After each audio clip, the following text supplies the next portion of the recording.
News and motherfuckers got this shit cracked 2 weeks ago. Right around the corner on the way down here, that freeway you exited, that's when that body was hanging with the body on fire. A man's body was found hanging underneath the East Loop by a rope from the underside of this 610 freeway, all while on fire. Sadly, he did not survive. Next, Bo takes us nearby to the highway where recently a brutal and mysterious murder was carried out. To me, the killing is reminiscent of something that you'd see in Mexico done by a cartel in revenge. Let's head to the scene of the crime. A few weeks ago, I don't know, they had the body hanging out the freeway with the head sitting on fire. They had to go over there and cut it down from the top side. You think this was the gang news related? later? I don't want to speak on it, you know what I'm saying? Not from personal experience, but like from what people said from the store. Man, this is my hood. You don't even need nobody to explain it to you. You can see the image he's trying to build. And that image is very specific. It's gritty, it's violent, and it's unpredictable. And let's just call it what it is. This type of image sells. That type of image gets people talking, makes people click. But here's the part that makes you stop and think.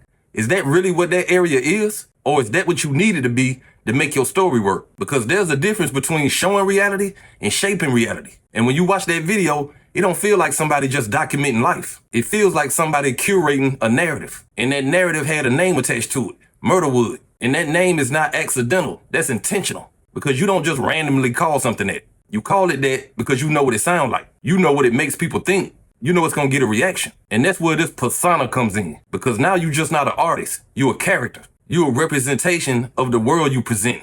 And everything you say, everything you show feeds into that image. And that's why people started questioning it. It don't feel like an accident, it feels like a strategy. No, you understand what I'm saying? When I was over here, we used to call it Murderwood. We was kids. That was like every hood that's supposed to be wood, they always have a nickname to try to make their hood. Bringing that stuff into fruition, helping my people, helping the community come together, showing that we can be stronger, be better. And you got some people in certain areas in the Houston Police Department that's looking and saying, I hate that man. I hate that man. No matter how much I do for my community, no matter what, this, that, and other, he wasn't never supposed to get out of jail. And now he on the news. Now his tone different. Now it's about positivity, about helping the community, about doing the right thing. And again, that's a good thing. Ain't nobody mad at that. But here's where people start looking close. It don't match what they just saw. You can't walk somebody through a place like it's a war zone and then turn around and present yourself like a community builder without people asking what's up. That's where that word come in. Contradiction. Because now it feels like you trying to be two things at once. You trying to sell the image and clean it up at the same time.